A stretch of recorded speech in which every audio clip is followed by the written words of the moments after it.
What up, everybody? Let me turn this off. You can hear me a little bit better. What is going on? Holy shit. It has been a long fucking week. But we're here. We're live. Let me see if I can. Yeah, it's a little bit better. Okay, good. Tell you what, yesterday I was playing around with this freaking camera, the ZV-1, and went through the settings and realized there was a filter. There was like a look pretty filter on this camera. I didn't even know this camera had a filter like that. So now you get to see my amazing, wonderful face and all of the beauty that it really is, and not some fucking Snapchat filter shit on top of it instead. Anyway, what is up, everybody who's here?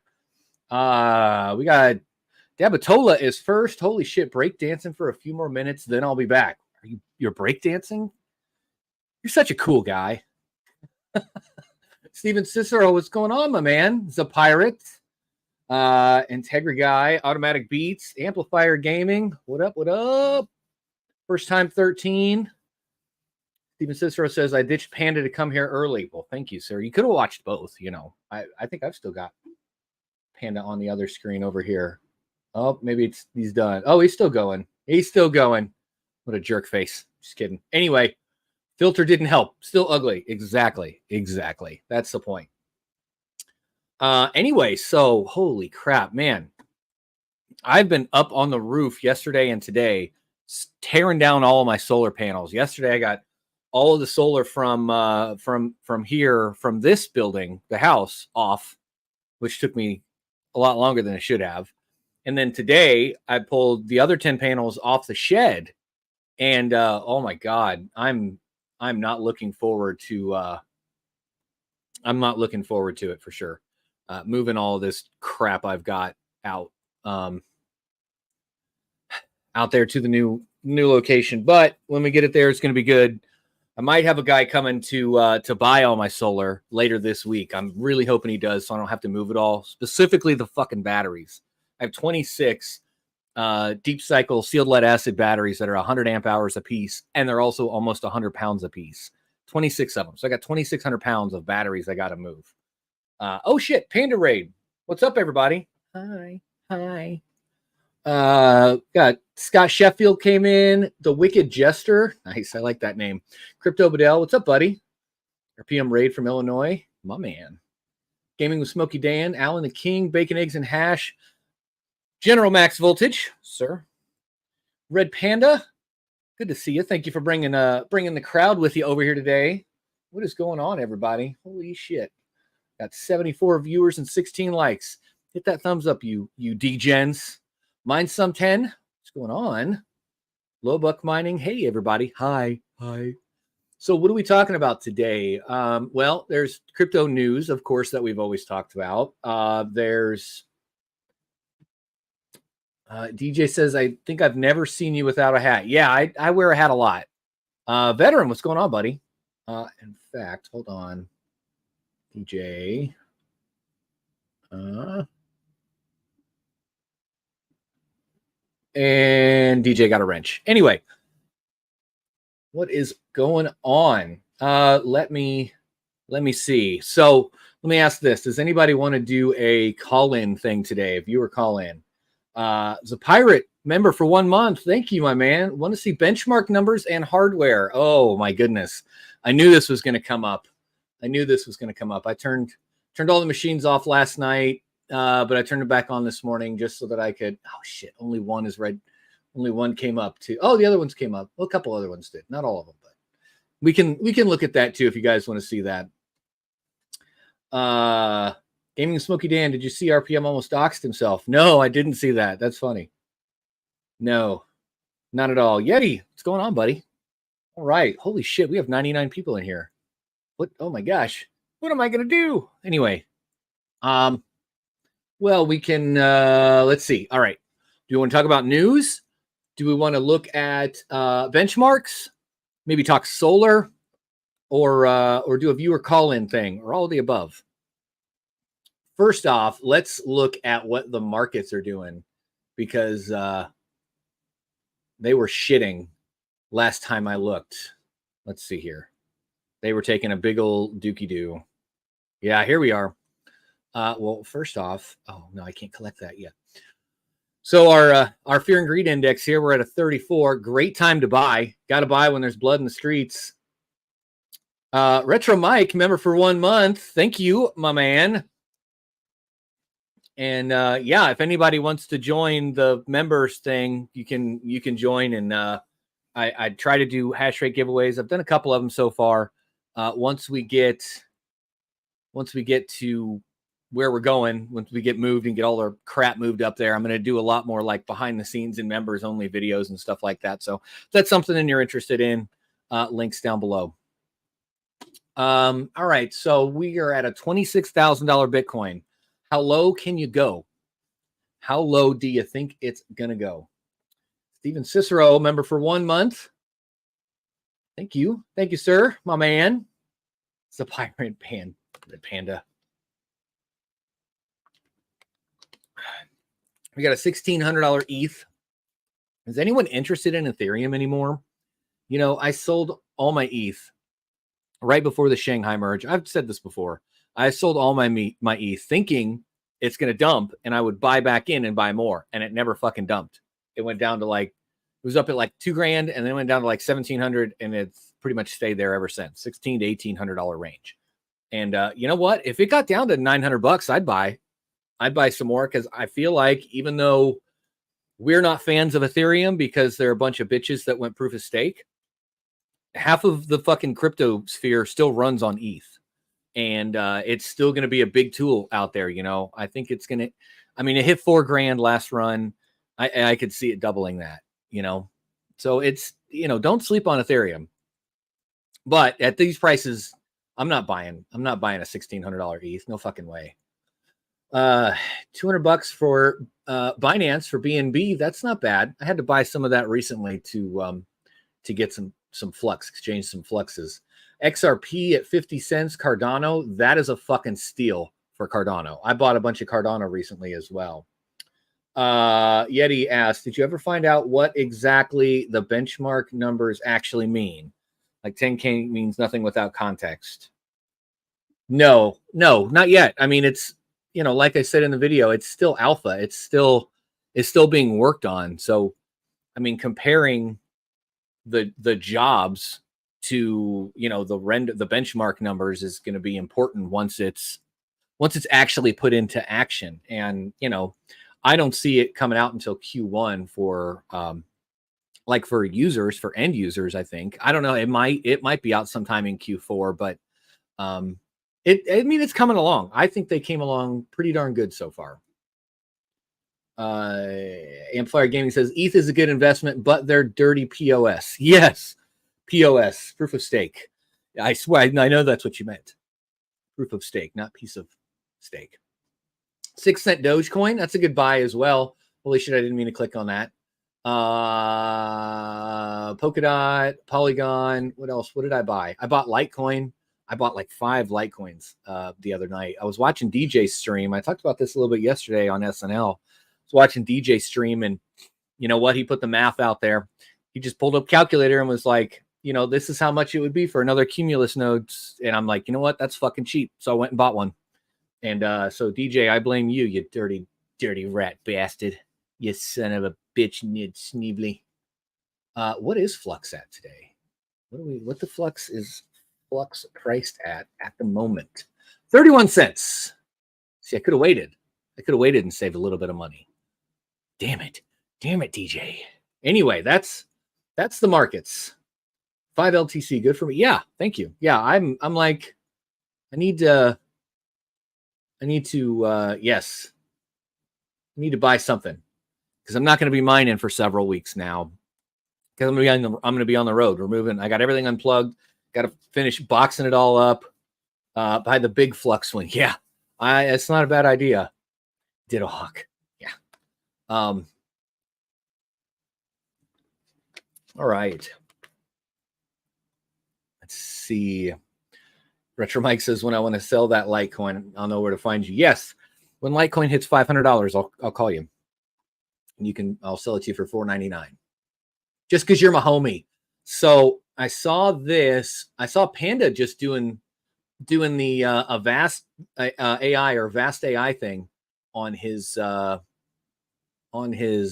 stream a little bit ago, just now, and I started looking. I think the best card that I have would be a 3080. So this is interesting to see. Now there's a fuck ton out here. Are there any resources here that would tell us how much each of these have been actually utilized? Like verified max duration 1 month, 10 days, 4 months. Okay, so that's the max duration. I could rent that out. So that's renting for $100 a month. That's one card, two cards for $200 a month. That's not bad. But I mean, how much is that actually going to get used? I think is the question. UK Miners Club. Didn't I used to have a wrench? What happened? No, I don't know. Did you? I don't know if you had a wrench. Did you have a wrench? Now you have a wrench. There. Are you happy? You fucking happy now? Kidding. So I don't know. And so we've got, that's cool. So we can see the locations here for geolocation. We've got Netherlands, whatever that is. Is that Rhode Island? RO. Ilfov, roll. Quebec. Oh, these must be pandas up here. Up in the Great White North. Oh no, maybe this one. BC. There's a lot in Canada. Holy shit. What are you guys doing up there? So in Japan. Interesting. Oh, and we've got open ports available. Huh. Upload, download speed. Oh, no shit. Yeah. No, mine won't be anywhere near this. Yeah, I'm like with this guy here where I've got a gig down, but like 30 meg up. You know what I mean? On the left, there's a checkbox to see currently rented. Currently rented. Let's see. Checkbox to see currently rented. Unverified machine, secure cloud. I don't see no checkbox. Uninterruptible. Nope, that's not it. 3 days. Let's see, secure cloud, incompatible machines, unavailable offers. No. Static IPs. Do I have to hit search when I do that? Oh, I'd have to hit refresh probably. Unavailable offers. Got it. Unavailable offers. No, not reset. Okay. So all these are actually being used right now. Huh. Yeah. So, but all these have like a fiber, an asynchronous connection, 300 up, down, 500 up, down. None of these are coax. Well, maybe this one. That's 500 down, 200 up. See, I'm going to have like a gig down, but only 30 meg up. Well, so, okay. So here's, that's probably an asynchronous 50 meg. Huh, that might actually be doable. So 500 down, 200 up, 75 3080s at 70 cents an hour. Wow. So I've got 3 3080s, but I could put like 2 on a rig, you know what I mean?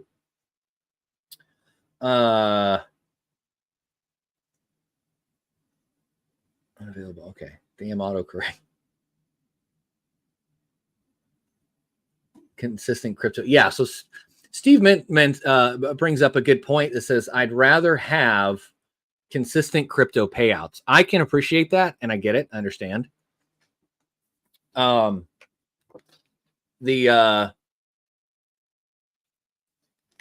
with consistent payouts of pennies a day, if you even get to a point where you're profitable and you're taking profits every day, I think is different than taking, because you're going to get paid in fiat. You're not going to get paid in a crypto here using something like Vast AI. Now, using something like Flux proof of useful work, you'd get paid in Flux, right? But Vast AI, you'd get paid in dirty fiat.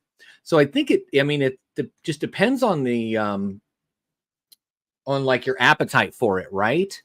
The let's see. So those are 3080s. What else do I have? Do they have 3070 Ti's in here? They don't even have A2000s.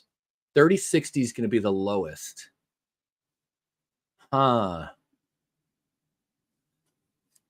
let's see what those are. Those are going for 16 cents an hour for 2 or 8 cents an hour for 1. I've got a couple of those, but I mean, there's a lot to also take into consideration here. So this guy's got a Threadripper, 12 gigs of RAM per GPU. So 20, well, that's for the one. Oh, that's VRAM. I gotcha.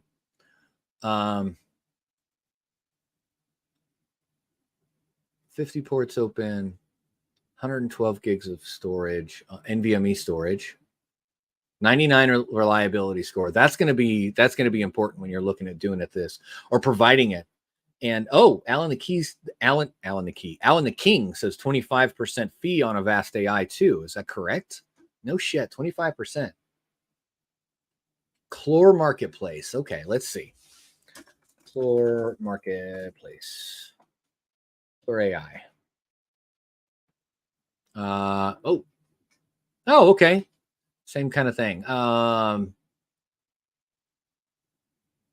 23090s, 20. Well, is that per? Yeah. PCIe 2.0, X16, Ryzen, Threadripper, NVMe disk, 50 meg up and down, 64 gigs of RAM, 90,000 sats a day. Is that in Bitcoin or is that in Clore? Like, do they pay you in Clore for this if you're...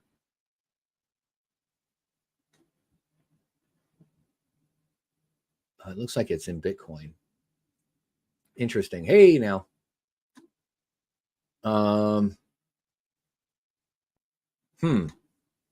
That's pretty cool. Interesting. What do you guys think about that?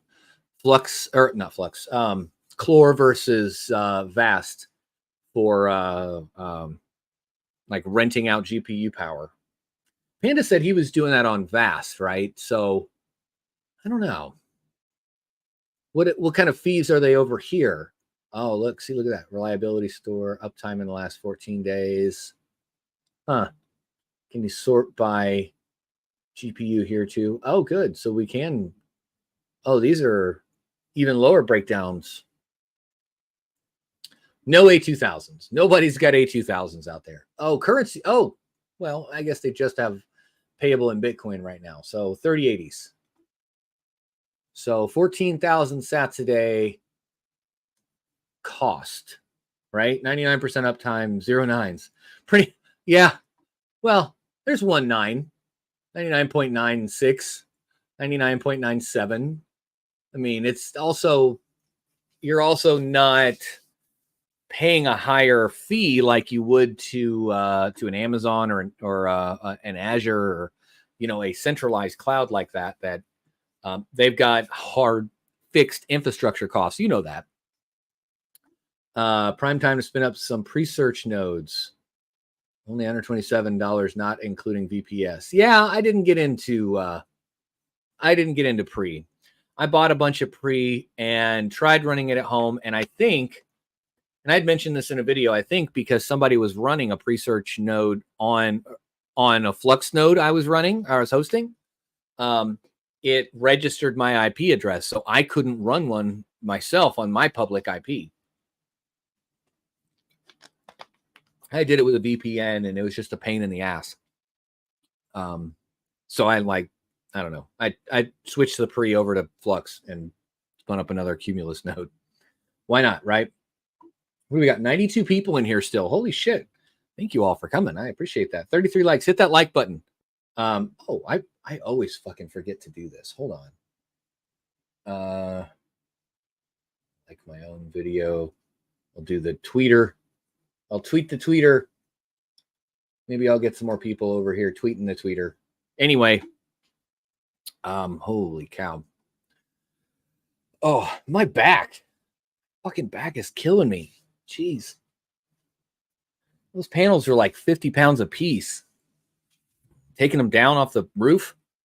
I feel like I did back day at the gym for like 3 days in a row. Not that I've been to the gym in 8 months. Okay. Let's see. What's holy shit, that was blinding. Sorry about that. Why run it from home? Amplifier gaming.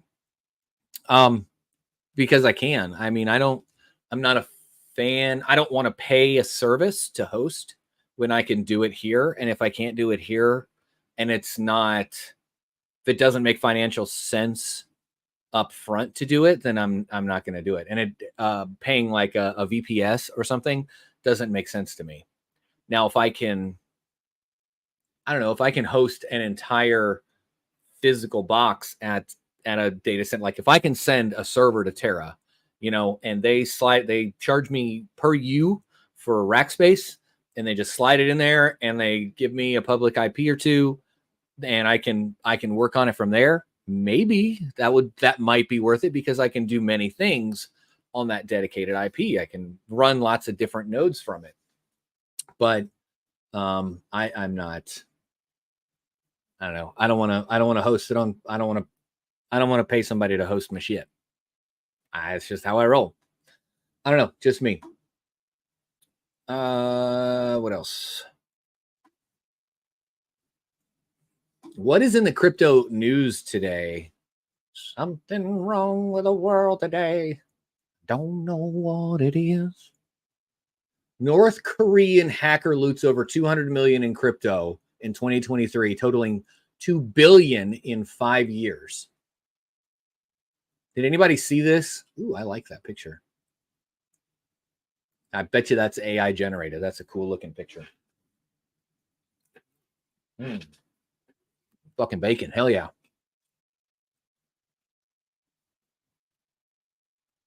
Mainly targeting DeFi protocols. Hackers have evolved laundering techniques using complex methods like chain hopping to avoid sanctions. So 800,000 or 800 million crypto stolen by North Korea. Oh my God. It's like the only way they make money anymore, isn't it? That's crazy. Let's see. Are the aliens coming? The aliens have been here, buddy. There was something else. Hold on, let's flip this over to top. I don't give a shit about XRP or Shiba. Bitcoin on the way to paradise at 20K. Shit, yeah. I'll buy some $20,000 Bitcoin. Tell you what. I'll tell you this right now. If Bitcoin hits $10,000, I will buy a whole Bitcoin.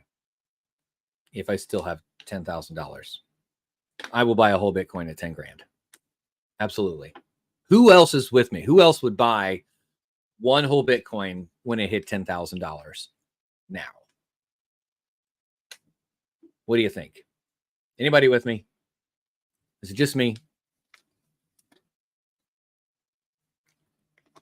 Scott Sheffield says, so AMD cards will never be on any of the AI marketplaces.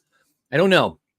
I think eventually they will. I think that right now AMD consumer cards, aren't built for AI and rendering and things. But right now I don't think it's gonna do that. Amplifier Gaming says, to be honest, I don't think it's going to hit 10K ever again. You're right. I don't think so either. That's why if it does, I'm going to buy it. 10K, good luck. Yeah, DJ. You'd buy one too, wouldn't you? I would, but BTC would not hit 10K. Yeah, 10K it would have to take some pretty hardcore shit for it to reach 10,000. I buy 10 at 10K. Yeah. And Matthew Miller, it'll probably hit 12K. That would be tough then. I might even buy a $12,000 Bitcoin. I don't know. Retro Mike, I just give away crypto. Yes, you do. I would use a credit card to buy 10K BTC. I wouldn't use a credit card to buy any Bitcoin, any crypto. I think that's a bad idea. But then again, I'm not a fan of fucking credit in general. So Bitcoin is giving plenty of longtime market participants reasons to forecast a return to its previous cycle 20,000 all-time high or worse. Oh, look at that. Love it. Fuck yeah. Go ahead. Dip down. Get these paper hands out of the market. Give me all your crypto, you sons of bitches. You sons of bitches. Give me all your fucking crypto. Bitcoin may see a new generational buying opportunity. Yeah, look at that. That's what I'm talking about right there. That is an amazing buying opportunity. And I tell you what, to be honest, if I were to buy one whole Bitcoin, if I was a whole coiner, I would not sell it. I would use it as collateral, borrow against it, and continue to build wealth that way. Because I feel like that's the store of value of it. That's the way that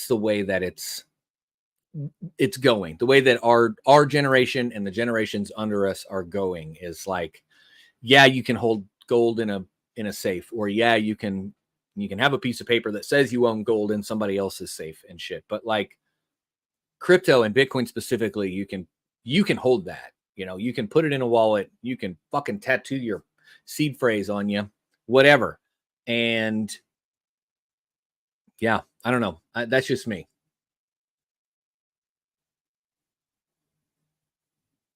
Generations only last 6 months now. That's funny.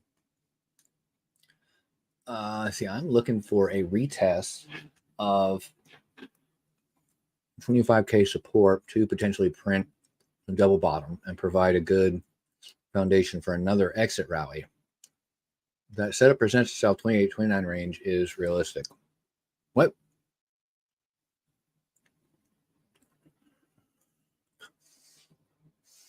No, I don't know. We will have to see. Not big on speculations and shit. Let me see if I can bring this up. Does anybody want to look at is that actually going to work this time? At the Flux proof of useful work tool. My no machine may not be working too well though. It's the bench isn't benching. Hold on, let me try the other port.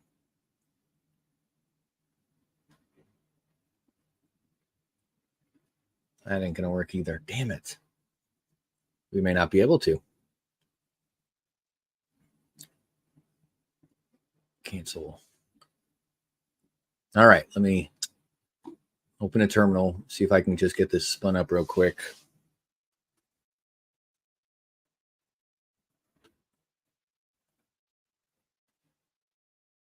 All right, so we're en route. Oops.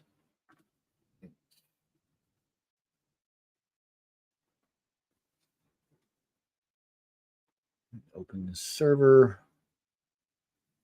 What are you guys saying in the chat?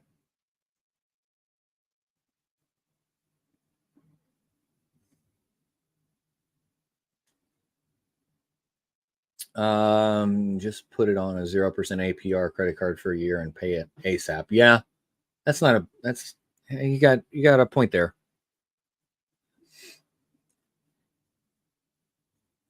Way more money. Yeah. 2 generations only last season. My parents spend everything in case they die young. Yeah. Yeah. Depends on how you look at it, I guess, and how you live your life, how you play games. All right. That works. Let's put it in dark mode.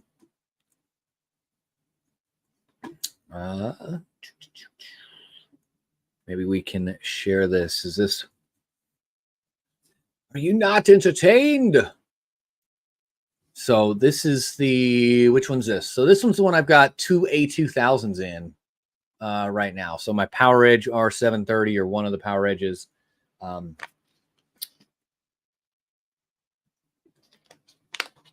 Came with those old grid cards. I yanked those out, put a couple of A2000s in there. UK Miners Club, thanks for stopping by, man. Appreciate it. And let's look at the benchmarks. So this was weird.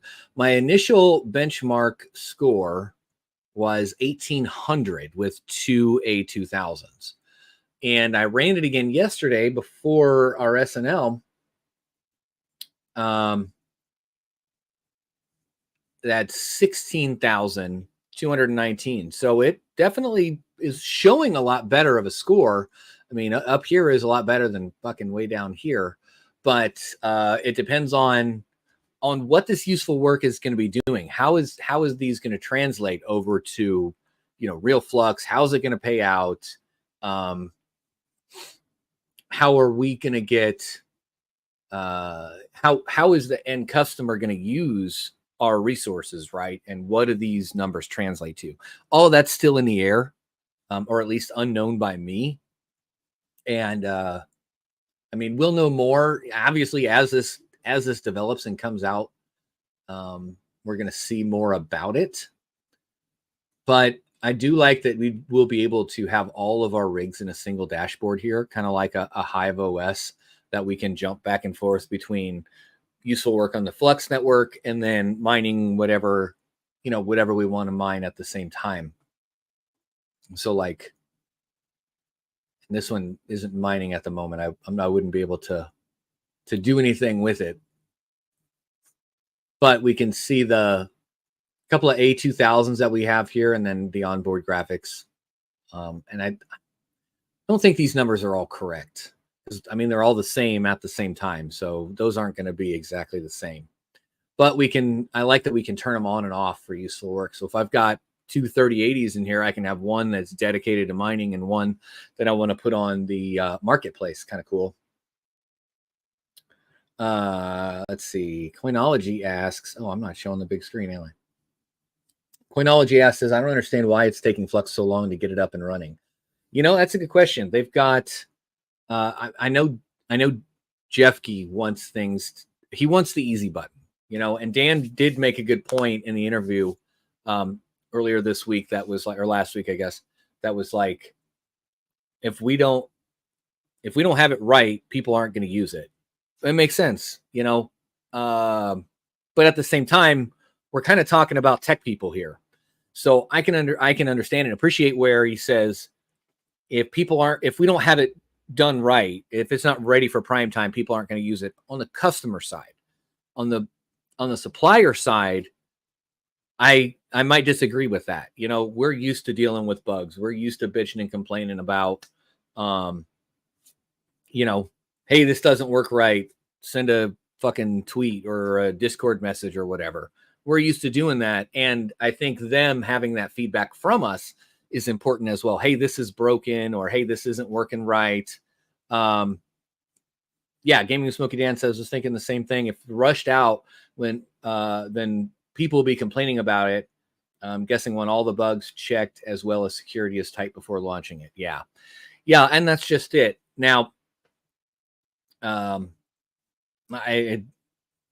think that this is going to be, it'll definitely be there before the next, bull run, I'm sure. And a lot of people are going to be using it then. But I'm excited that I got to play with it. I got first look at it. It's pretty freaking cool, in my opinion.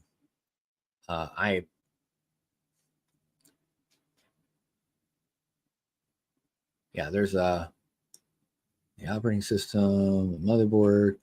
It is strange that it's only registering one of the Xeons, though. So I've got dual 28-core Xeons in this. It's just registering the one. But see, things like that is, that's going to be the important piece that they're going to need.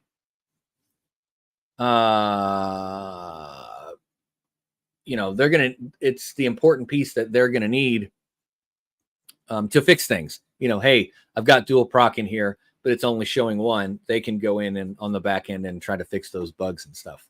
You know what I mean? So, what are you guys saying in the chat? Sorry, I haven't eaten all day. I woke up and started working on solar, so having some bacon. If you don't like it, fuck off.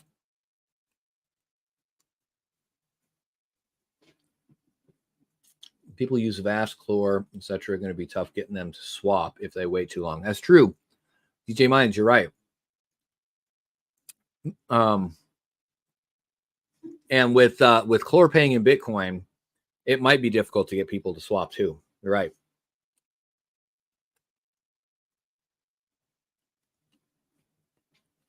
And Steven Cicero says, after watching your dashboard video,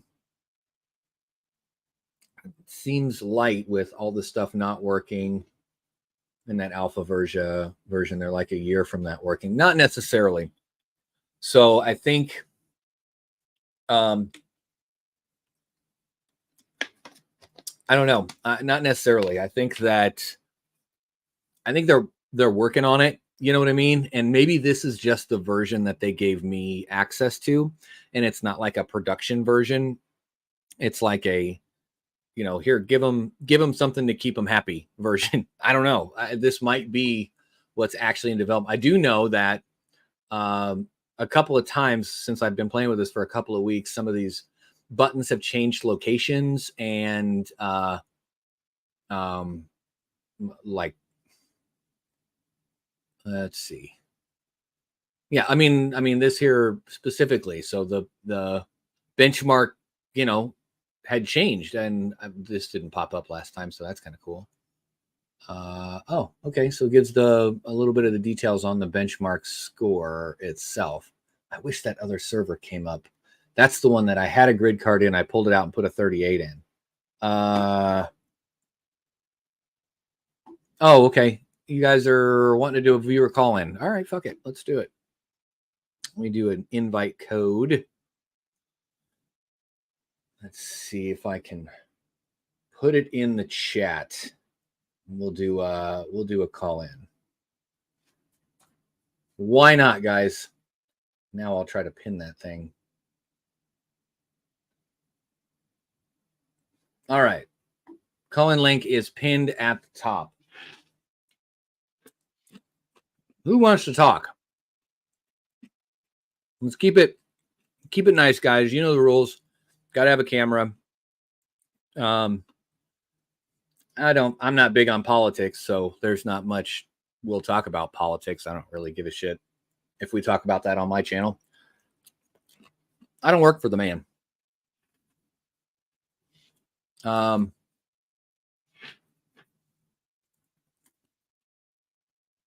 But I'm not going to get in here and tear this apart either. Because I mean they're working on it, and that's important in my opinion. You know what? Let's do another benchmark. This benchmark took 20 minutes to do, so let's hit that now and see what it does.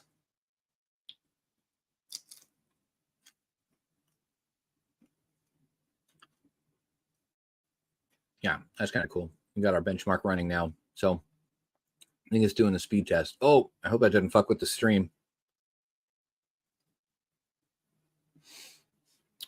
All right.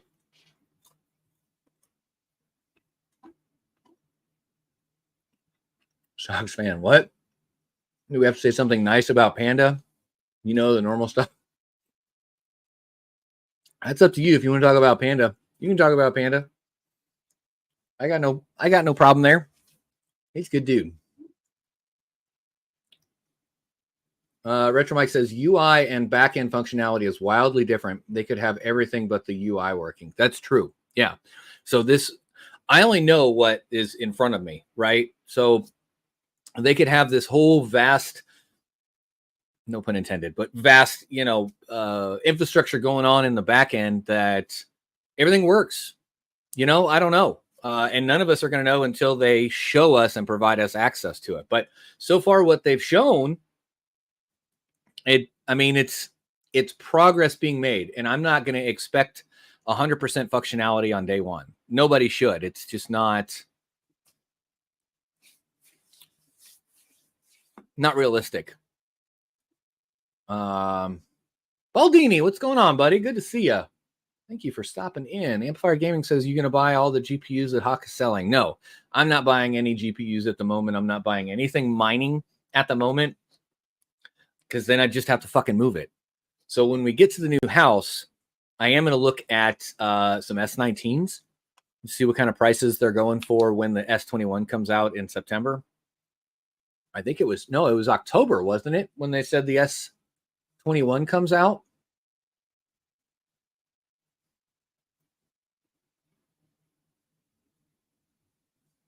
Let's see.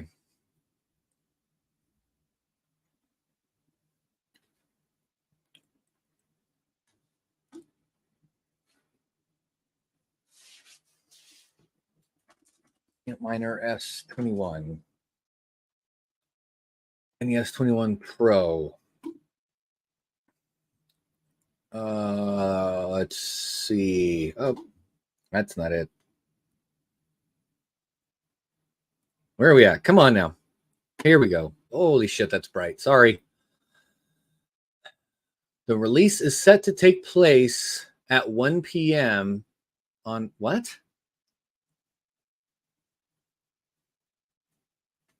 Oh, that's okay. They were talking about the details, releasing the details of the S21 on.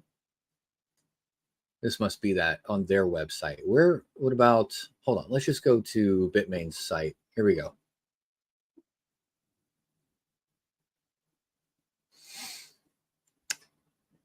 World Digital Summit, the S21 series, September 22 and 23. Okay, so right before Cypherpunk. They're going to come out. Matt Electron, get ready to pack up that studio. Yeah. Pretty much. Yeah, all this is going to get packed up this week, actually. You know, we close on the house tomorrow. It's fucking weird. Friday, I put the money down on the house. I've never given 5 figures to a stranger before. That was stressful. Yeah, I'm at the bank. Oh, we do have a call in. Mr. Yeti, what's going on, buddy? How you doing, buddy? How are things? Yeah, good. Yeah. Fuck, I'm sore, dude. I am beat. I am too old for this shit. I'm like, I'm climbing up this ladder, pulling the solar panels off my shed earlier today, and I don't know if you have country music over there, but this Toby Keith song came into my head. I'm not as good as I once was, but I'm as good once as I always was. And I'm like, fuck, this is true. I'm so sore. I feel like I've been at the gym for like 3 days in a row. It's insane. What you up to? What time is it over there? Was it just coming up for 7 in the evening? Nice. Another 4 days. I'll be in sort of your area of time zone. Oh yeah. Yep. Whereabouts are you coming over here? Thursday. So looking forward to a nice 2-week long break. Whereabouts? So we're off to meet everyone at the weekend when we arrive.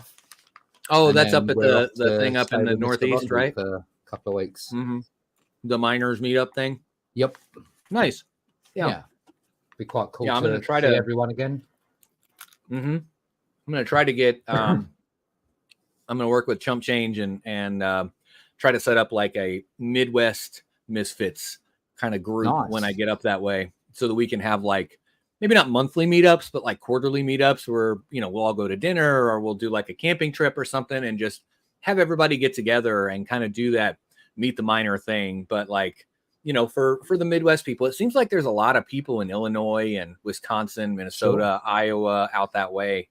And it'd be kind of cool to get everybody together. Absolutely. For sure. We try and meet up with everyone when we get over anyway, because obviously, when we're over there for a holiday, but it's still nice to meet up with people. But I've seen the Flux stuff. I mean, yeah. Bring it back me up. And you have talked, right? Yeah. It's a little disappointing to a certain degree. They hyped this thing up for so long, and unfortunately, it's a little way away from even.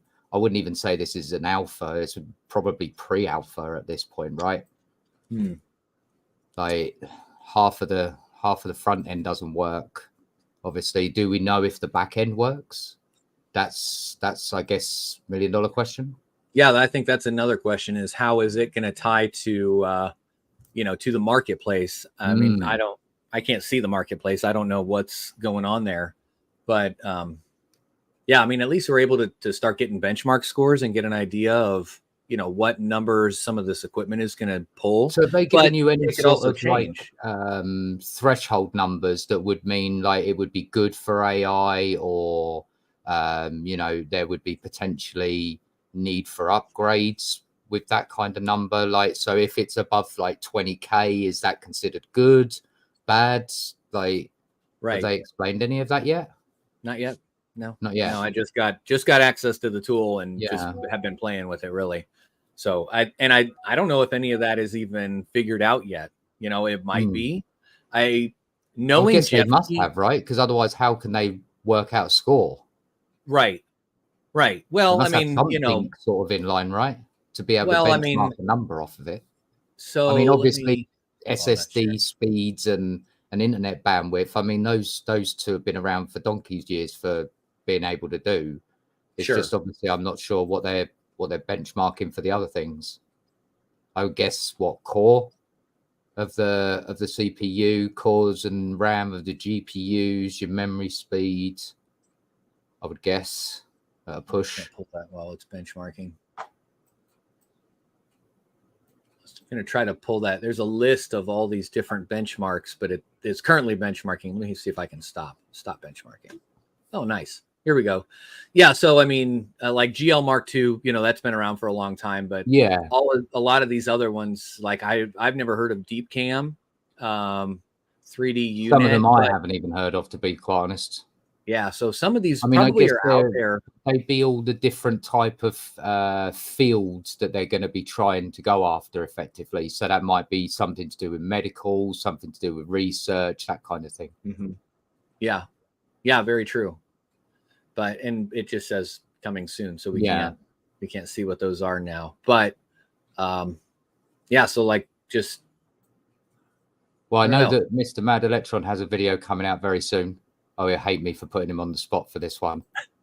We'll be showing off the first look of the brand new Dynex wallet. Oh, nice! It's actually going to go one step towards further decentralizing, right? So the wallet will come out. It won't be fully node ready yet, but it has the basics in there for doing mining to your own node, running your own node. Really? Further decentralizing it one step further. So that's really good news. Really. So is that going to be just for solo mining, or because you can't really at the moment, I believe yes. They are looking at whether or not people might want to open up their own pools and further opening it up a little bit more. But yeah, it's another step in the right direction, right? So I know that Mr. Mad Electron's going to be sitting down with me doing a video on it pretty much next day or two, just to tie it all off and show off what it can do. It's a really promising start. I mean, they asked me to build them a framework that they could build on top of, and that's exactly what I've been able to do. And that's part of their bounty program. They offer anyone who wanted to have a try at it to build a unified platform framework that can go across computer, mobile, web. Oh, nice. So they will now have a unified wallet, which should, in theory, by the time that they finish it, completely deprecate their need for any other wallets, which is a good thing, right? Unified platforms, we've found over the years, do tend to do a little bit well when it comes to people liking, you know, when they go on their computer, it's the same as when they go on their phone. When they go on their phone, it's the same as, you know, when they look on something else. Right. Yeah. Yeah, exactly. So, but that also doesn't limit other wallets or other companies that want to put Dynex on their platform. Not. Yeah. No. So it allows actually, for if anything, the framework that I built will actually be published open source completely. So again, another step in the right direction, right? Everything transparent, what's going on. They're going to push it open source, and then anyone could use that to build the basis of their own unified wallet if they wanted to, or take what we've built as the framework and put it into something else, like your, you know, hardware wallets or your custodian style wallets like Exodus, for example, or even Zelcore. I mean, I don't know whether they would quite go that far yet. I think the relationship between the two is a little, shall we say, patchy at best at the moment. Never say never though, because as Fluxov keeps saying that, you know, Zelcore is now their own independent, you know, entity, as it were now. Mm-hmm. So, you know, maybe they will. Well, and I it guess seems like every anyone time has the ability to integrate a wallet, right? that's true. Yeah. So it doesn't need the permission of the coin in question. Mm-hmm. So yeah, they just sync the chain or link to the chain. Yeah, but it's definitely an interesting one. So T-Gig says, please no email associated to the new Dynex wallet. No email at all.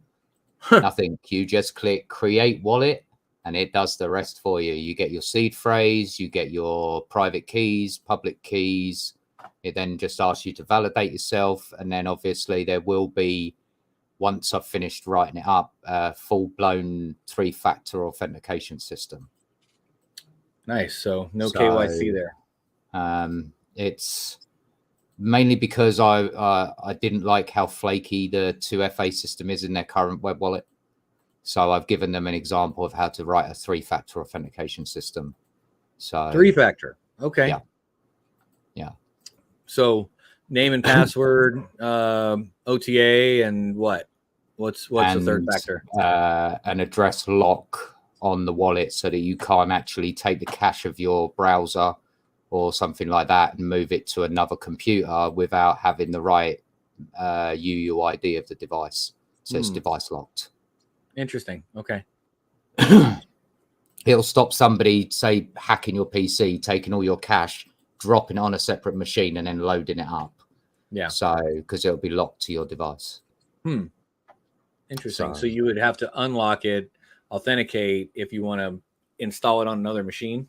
Yes. There's actually a import mechanism for wallets. So if you need to move it to another PC, you go to import wallet, put your mnemonic phrase in, and wham, done. Very cool. So, and then nice. it works in the same way as an Electron wallet. So instead of downloading the entire blockchain, it downloads starting from 10 blocks from before your creation date.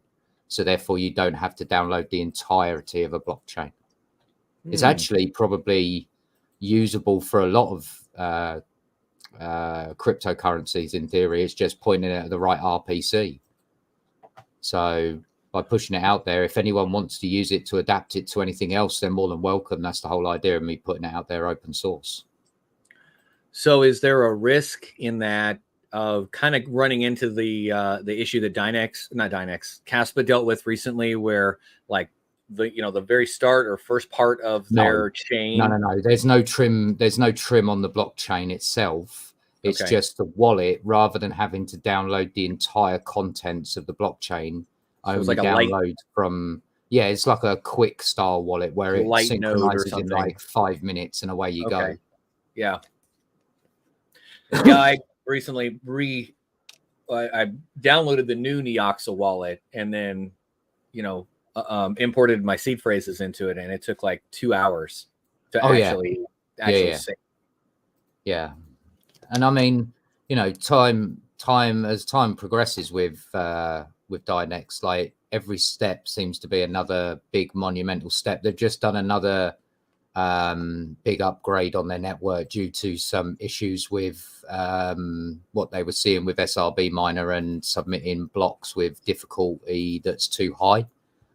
So they had to roll out a emergency fix, which give them their due. They had to trawl through some serious gigabytes of logs to understand what was going on.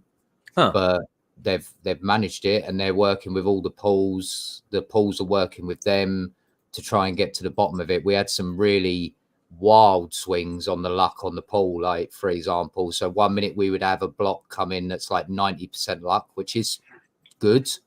Then we'd have one that's like 110, which, that's still fairly good considering it's near enough to the 100% mark. But then we were having wild swings where we were getting 800, 900% luck on our pool. Wow. And wondering why, and couldn't get to the bottom of it for weeks. So finally we've figured it out. And so far, since we did the update, the averages are certainly coming down.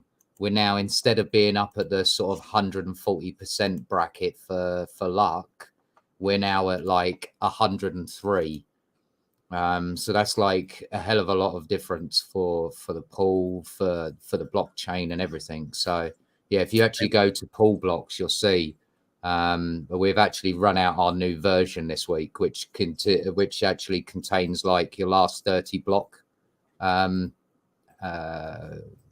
luck factor. So if you scroll up a little bit, you'll see it right in the top right hand corner. It says last 30 blocks. So yeah, 138.35 is our total since the day we opened. mm-hmm. So that was 2 months ago. And 102.09 is actually what our pool's running at for the last 30 blocks that we've found. So that's a hell of a lot of difference, that is. Total. There's some new things coming on the Dynex job POUW dashboard as well. We've added those ready. We're just waiting for Dynex to activate the API. So now you're going to see the number of workers, the LOC.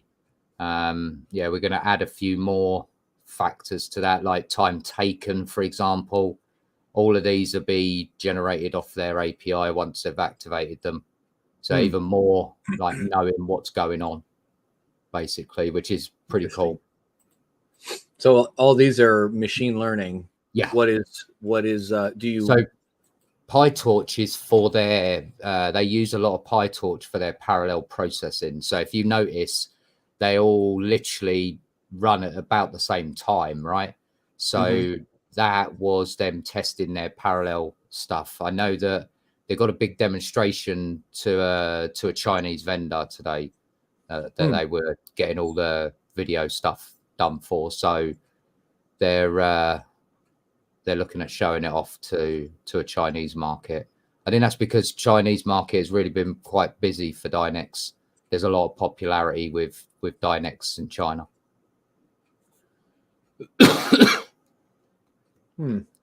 This, and you made this from the ground up, huh? Some of it was obviously based on CryptoNote pool software, but the whole front end is ours completely from scratch. If you actually click getting started, we've actually just launched a new getting started page to make it a little bit easier for people. So we now list out all of our servers. We've actually activated another community server quite recently. Mr. Rondi decided he would come on board and join us for the fun. Nice. And I might have convinced a Red Furry one that he needs to come on board with a Canadian server. Oh, cool. Yeah. So that'd be spread that cool out. Yeah, for sure. Oh, so you've got one over in Asia. Okay. Yep. And then the next one for us that we're deploying probably will be Australia. We've got quite a few Australians that are contacting us constantly saying that the ping to the Asia one's not too bad, but it's at times a little bit up in the air. It sort of bounces around a little bit. So, but yeah, very cool. Yeah, it looks good. Good job, man. It's certainly getting there. You can see that all the pool payments, we don't hide anything on the pool. Everything's completely open and transparent.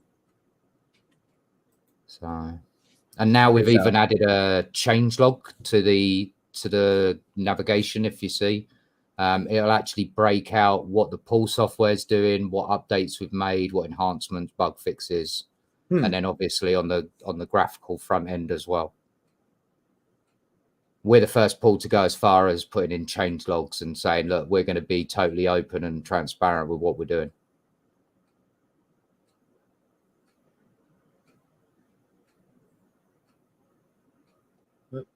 We actually added a few help videos, which is pretty cool on the getting started page. There's now 4 videos there. So should anyone need any help, there's a video by Chump. So if you click help and information, there you go. Oh, so cool. There's one by Chump for Hive. There's one by Serpent for Windows. There's an overview of Dynex in general with Hawk, and then there's obviously myself and Mad Electron doing the proof of useful work overview. Very sweet. Yeah. Hell yeah. So we're growing. We're definitely growing. Yeah. Yeah. Yeah, for sure. But so all of these, where were we looking at? The Dynex jobs. These are all like Yes. internal jobs right now still, right? For the not moment, like yes. actual Yeah, customers so running on them yet. the SAC job obviously is the big one that's got the big 100,000 reward. Obviously, that's very different from machine learning, because that's just whoever gets the solve gets the reward. Basically, think of it like a ginormous lottery. The other ones are them understanding the complexities of parallel processing, and they're going to need parallel processing if they're going to do massive jobs, right? There's no two ways about it. In AI, parallel processing is a must in any supercomputer stuff, right? Because otherwise you're not going to actually utilize it to its full scale. So this is them trying to get their head around all of the complexity that comes along with parallel processing. Think of it like a processor, actually, right? You got cores and threads. Well, this is them going multi-threaded, basically. That's the quickest analogy. This is now gone from single-threaded to multi-threaded processing, which is, excellent in that regard for machine learning of any kind. I'm sure that Flux is going to have this same issue, right? They're going to fire up their machine learning. They're probably going to be very single-threaded to start with, and then they're going to unlock the parallel processing side of it to go multi-threaded. Yeah, and I think it's going to depend on what they're going to focus on first. Like in the CAD world, at least, machines with the highest single thread output do a lot better than a multi-thread, box. Yes. So even having that, available, and I know that they're doing that type of like, not necessarily CAD work, but that being available for some of their customers is on their roadmap.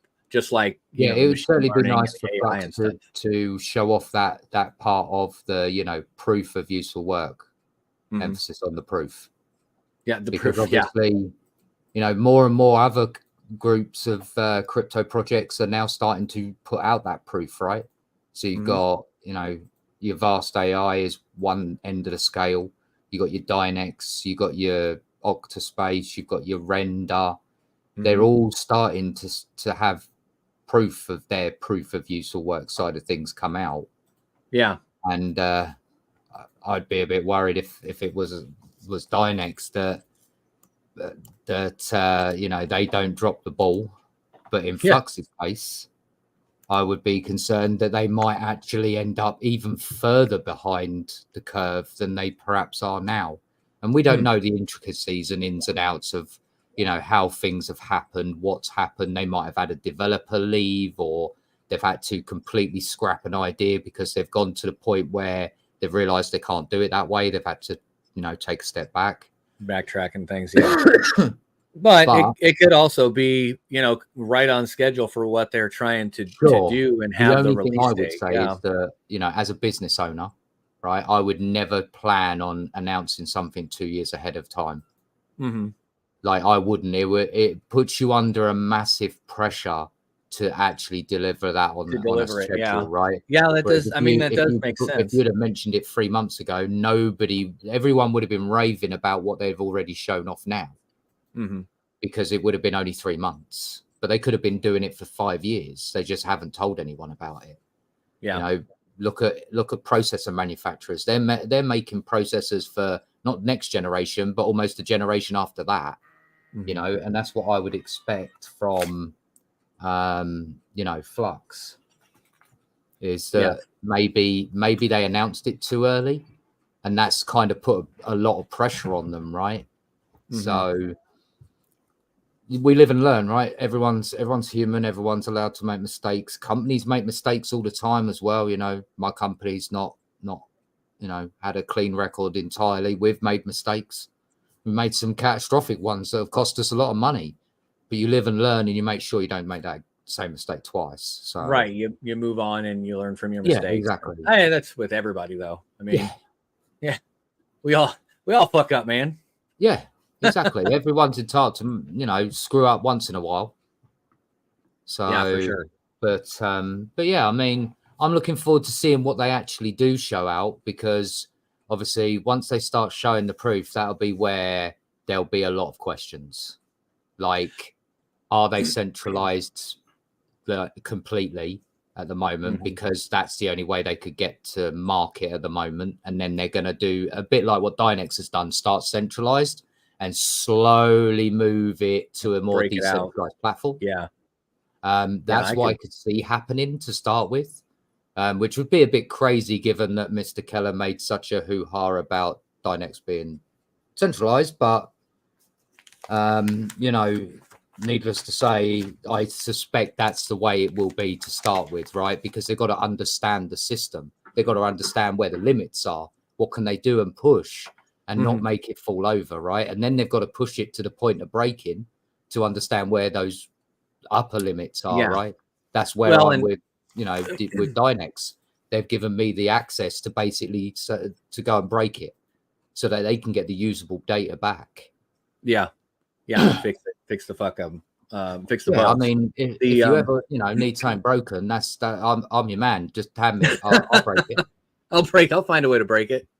Yeah, well, and just like in his interview, he said he's, you know, they're only as decentralized as their most centralized piece, and you're not going to know what that is until you put it in action, until you go live. For all we know, they might actually have to run a Mallob style system themselves to distribute their own proof of useful work.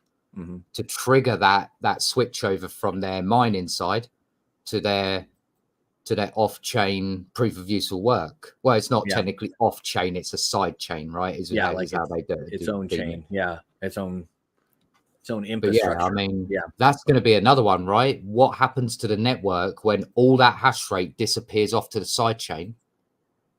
Is their main blockchain going to stall out when you know there's so many requests for proof of useful work? Like you don't know.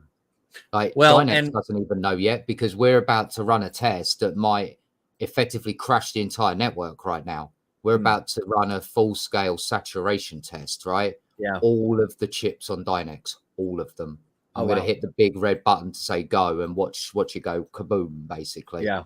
But yeah, it's got to be done because they need to know what happens. They've never run a full-scale high saturation test, right? So now we've got to test that, because we don't know what jobs are going to come in the future. It might be small jobs that can be parallel, right? So they might use 25,000 chips but used 50 jobs to do it, which equates to quite a lot of chips, but in the grand scheme it really won't.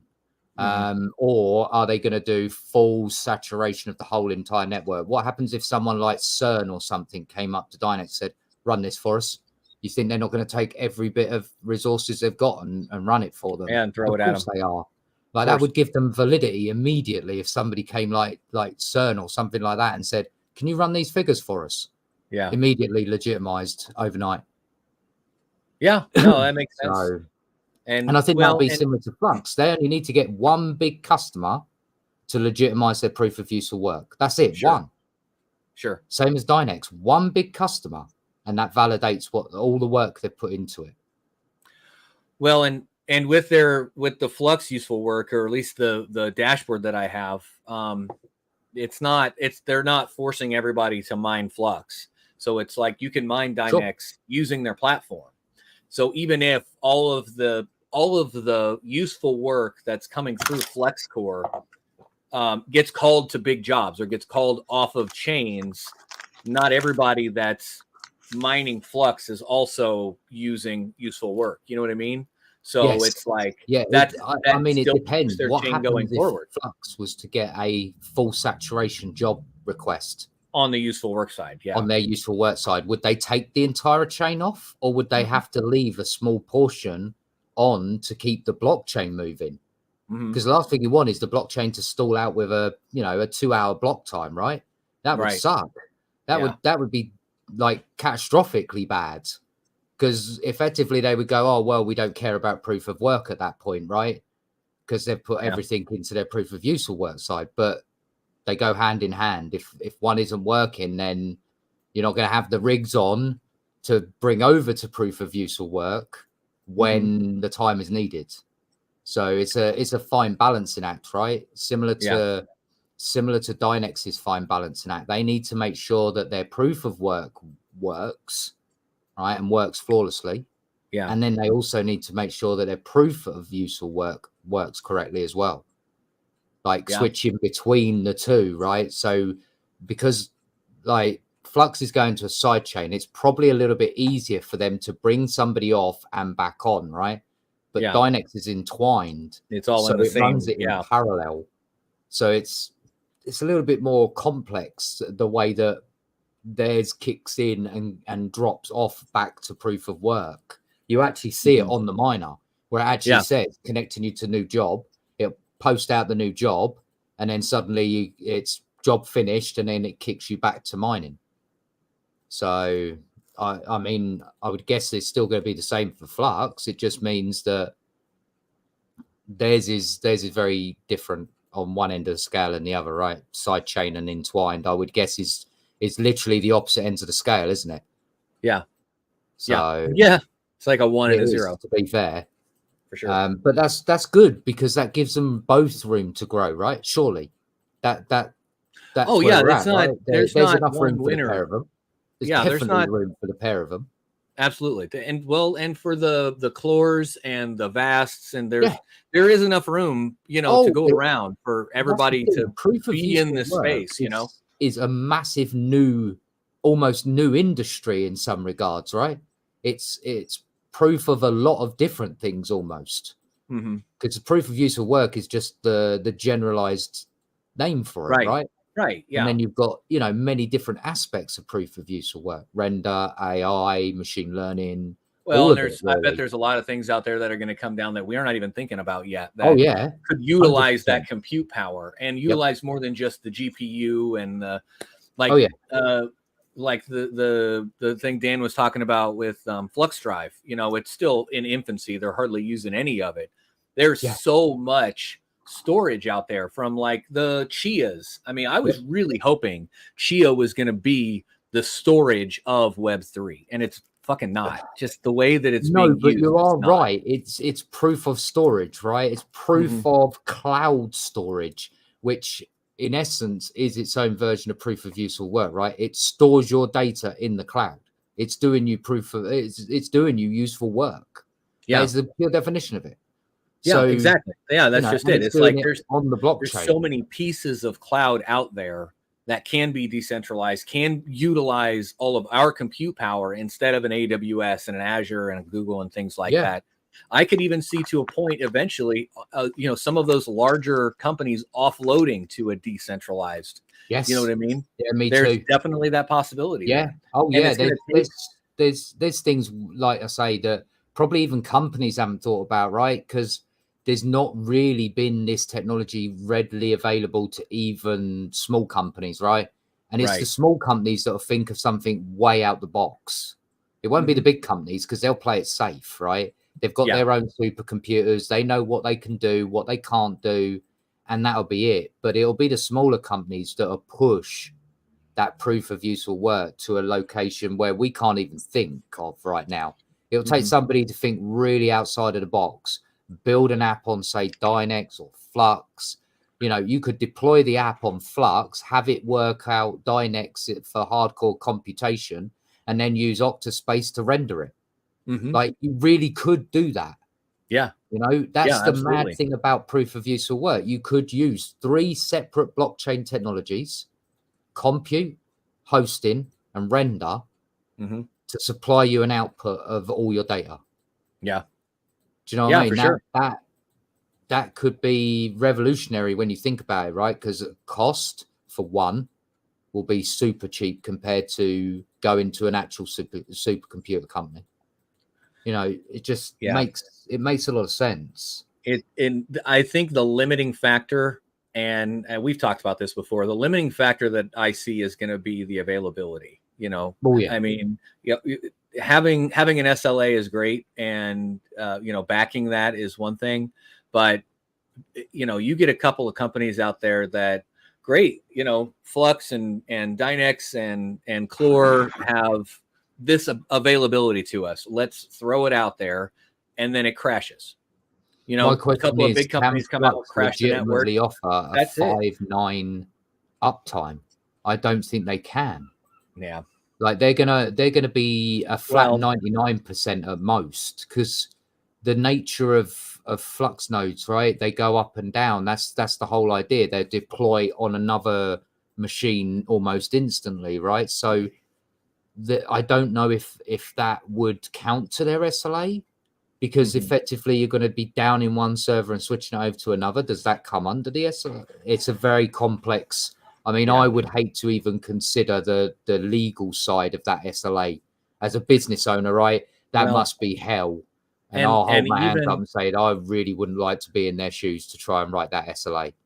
Well, and like I mean, I tell my customers in the day job, you know, if you need that type of availability, you need your own hardware, because even Azure doesn't have 5.9s.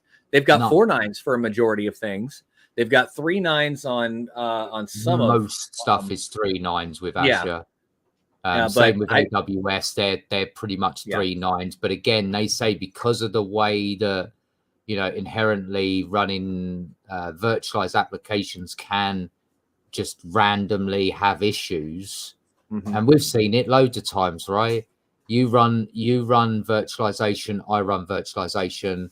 You know, we've talked about a number of times. ESXi, you know, it's not for everyone.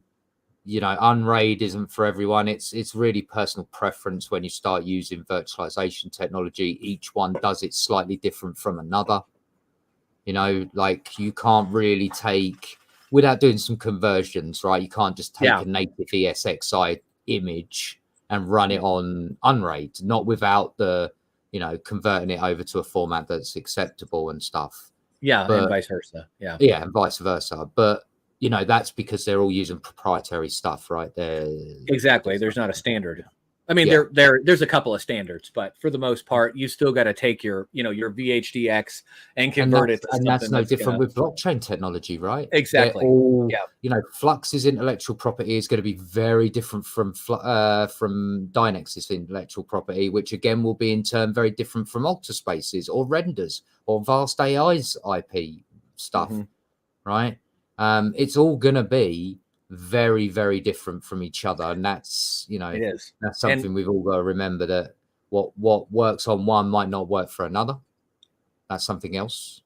You know? Well, and to that, it, you know, that gives them opportunity to be able to work together. You know, hey, if, you know, Flux gets their blockchain up and running and their useful work, you know, chain going, and it's doing this really well, and Dynex does this really well, there's nothing stopping them to work together to provide that service to, there's you know, there's certainly nothing stopping them at the moment. I think that all what's gone on quite recently, shall we say, I think has put a little bit of a stop to that for now.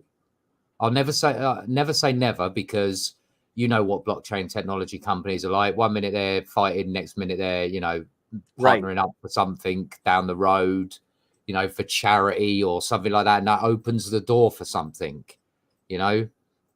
I did notice a question from Network Bits, by the way.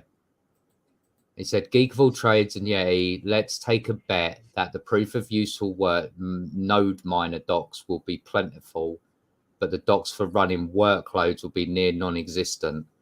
Oh, just like their current node infrastructure. Oh, Joe. Joe. What do you mean by that? I guess that what he's trying to say is that from the mining aspect, there'll be loads of documentation, probably because obviously mining's been around for a long time. They can easily write that up. But yeah, I think the docs for running workloads, I mean, Dynex is going through that now, right? They're building their SDKs out now. And, you know, that's a lot of work and a lot of typing up. Well, a lot of companies deal with that. I mean, not just like on a blockchain side or a public facing service side. I mean, internally, companies deal with, you know, writing and rewriting and optimizing SOPs all the time. Dynex has actually brought on a guy to do their SDK write-ups so that they're done professionally, clean, you know, very informative and very breakdown step-by-step style SDKs. And if I can use their SDKs and not have any clue about what they're doing at the time, I mean, I've got a bit of understanding about code, but they're very, very like easy to understand. It really does walk you through it step by step. Yeah. So, you know, if I handed it to you, I would say within a couple of hours, you'd be able to probably write a very basic code to run something on Dynex. So Network Bix says he can't find squat when it comes to troubleshooting dApps. And Retro Mike says there's no documentation for deploying dApps on Flux right now. They said it's on the community to create them, which... Wow, that's a little harsh. Interesting. I mean, I guess I could understand that as far as how you're... Well, not necessarily, because regardless of what app I develop or what app I want to use... They all run in a Docker, right? They all run in a Docker. So if it runs deployable. in Docker, that's your troubleshooting, is to figure out how it's communicating or how it's working in the Docker environment. Jeff Keys just arrived. Just the man. Oh man with the plan. Look at that. Come on, Jeff Key, call in. Come on. You know you want links at the top if you want to call in, Jeff Key. I've got about 15 minutes and I've got a hard stop. I got to go meet a guy down in Atlanta. That's all right. No worries. It's been enjoyable to drop in. Yeah, no, that absolutely. Thanks for coming in.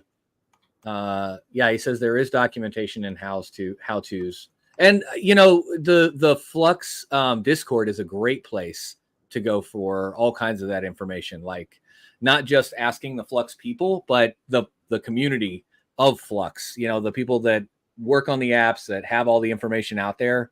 Their Discord is like full of them. So it's a good place to ping ideas and say, hey, I tried this. Did you try that? Like I did that when I was doing those. And I mean, it's super simple, but. And I would give credit where credit is due to Jeff Keys, one of the few that will instantly pipe up and give you suggestions on how to fix something. If you're having a problem, he is one person that's very knowledgeable. Mm-hmm. You know? Yeah. Yeah, he's a good guy for sure. It's similar with Octaspace's Discord and Dynex's Discord. They've all got very, very knowledgeable people in there. If you want to bounce an idea, a lot of the time you're not going to get laughed out the building because they understand that everyone's level of understanding around this is different, right?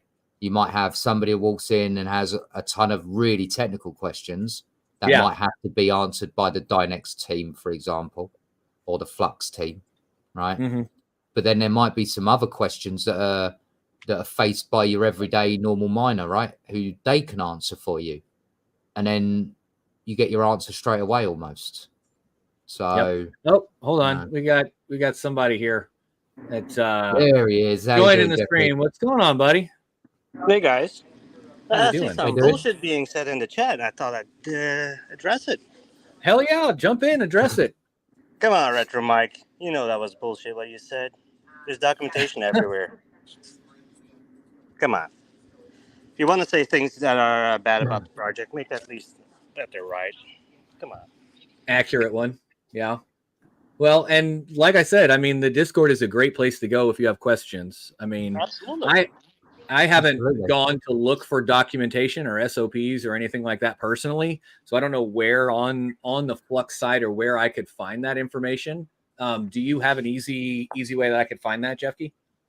For what exactly? Sorry. For any kind of documentation on the applications or specifically on dApps. Oh, being, yeah. If you go to cloud.runonflux.io, there's all documentation right there.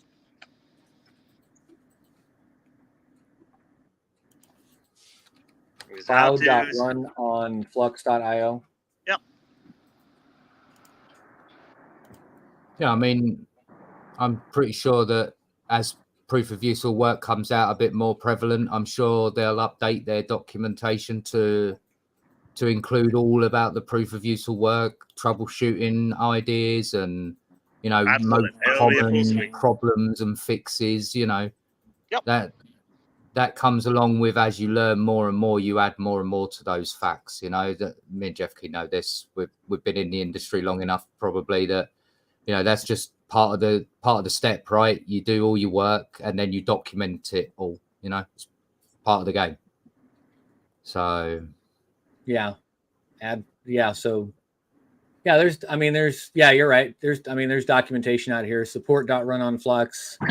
We're a project that literally has people paid to run support. So if there's any questions you might have, there's literally people being paid to provide you support and all that. So not much more we can do. Yeah. Yeah, Joe, if you want to talk after this, I can't stick around for too long, and I don't want to make this stream a bitch session and we don't. I certainly didn't come on to absolutely, harass or razz anyone. To be fair, I'm trying to be as objective as I can be, right? Absolutely. Yeah, we're all on the same team here. We're all on team decentralization. Me and Jeff Key have had plenty of talks over the months, about all sorts of different things. Well, no, I thought I'd just quickly hop on and say hi, but I don't like it when people say things that are blatantly wrong, right? Not you guys, what was said in the chat. I don't like that. If you want to say things that are bad and you want to criticize us, I'm all for it. I'm all ears. But I don't like it when it's not true, though. So sure, absolutely, and it's good that you bring that forth. You know what I mean? Like, I don't have answers for all the things, so I'm happy that you're able to jump on and answer questions that people have. And like I said, Discord's the place to go. You have questions, you have issues, can't figure this out, go over to Discord and talk to the smart people. Yeah, a lot of people there are a lot smarter than me. Yeah, even ping me. Like, I'm literally in there. I might not be showing up all the time, but I am there, and I will see your DMs, and I will see the pings. Every time I've ever pinged Jeff Key, he's always answered my questions. Then the last time me and you had a chat about something was when I had a query about port requirements. Yep. That was when we last had a chat. Yep. I had a query. I asked. I got my answer. I said, thank you very much.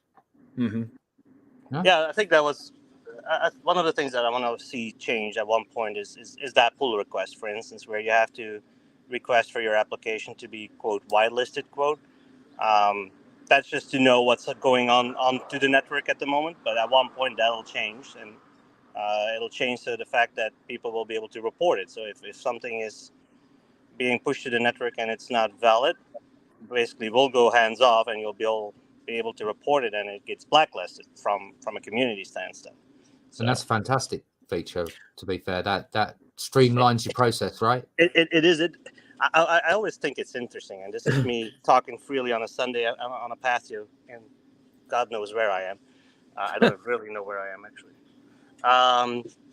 But what always is interesting to me is that people forget that software is organic, right? It grows and it contracts, it expands.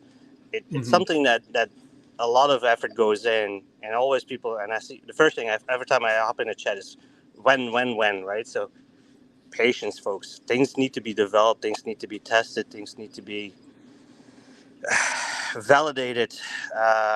It takes a lot of effort and time, and people seem to forget that sometimes in the crypto space, is that everybody wants it now.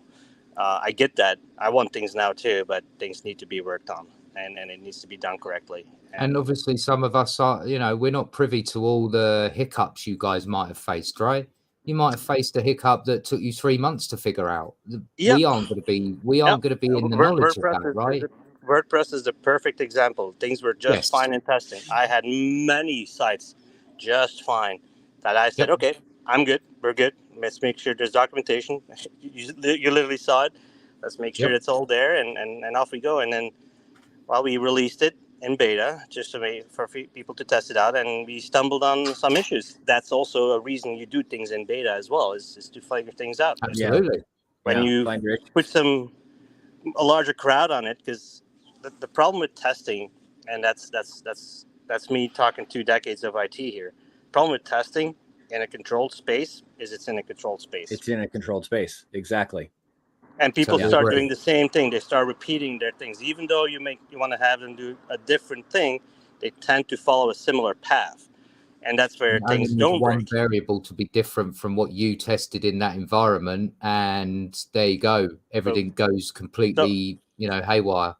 And that's why I gave Geek of All Trades and I gave him access to our little core already. I give him no instructions whatsoever. I literally said, "Here's the installer. Have at her." Yep. That's That's all I okay. did. I And got the same. I got the did that same on privilege purpose, from by the way. Dynex. They handed me access to their SDK platform to build an app and said, "Off you go." I was like, "Okay, I guess I'll figure this out myself." But that's Pretty much. because they hadn't got around to writing all that documentation up yet, because they were still actively developing it. And it's the same, I guess, with Flux, right? The proof of useful work isn't ready yet, so therefore the documentation isn't. And that's very true. Sorry about that. You're good. So we had one question here. That's great. Of course, I'm getting a phone call.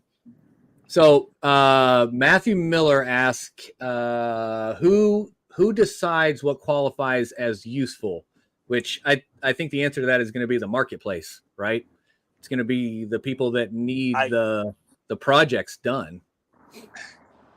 What I deem useful might be something for somebody else completely useless. So if I think it's useful to, let's say, I want to go through the market of Hello Kitty T-shirts for the last few years, and I want to run that through a bunch of GPUs to calculate what the future looks like for the market. Well, I'm sure that a ton of people will say, "Why the hell are you doing something for Hello Kitty T-shirts?" Right? So, but for me, that's useful because I'm in that market. So, but that's the thing. So I don't determine what's useful, and you're spot on. Whoever purchases it and wants to use it, for him it's useful, and for us, even as a miner, you might be like, "What is my thing doing?" That's or you. Here's the kicker to it. Somebody might rent your GPUs and not do anything with it. Yeah. Very true. Very true. Because that's how that goes, right? A lot of these guys procure in advance, and then they're not ready, and then it sits there idle, and nobody will be using it. That's the other piece to it. But you're still There's getting always paid. that potential, right? Say again? There's always that potential. I get a lot of feedback here. Sorry. Yeah, that's always an option that's going to happen. But regardless, you're still getting paid. You know, if somebody reserves your machine for 3 months, as long as you keep that machine up and available for the time span that they paid for, you're getting paid.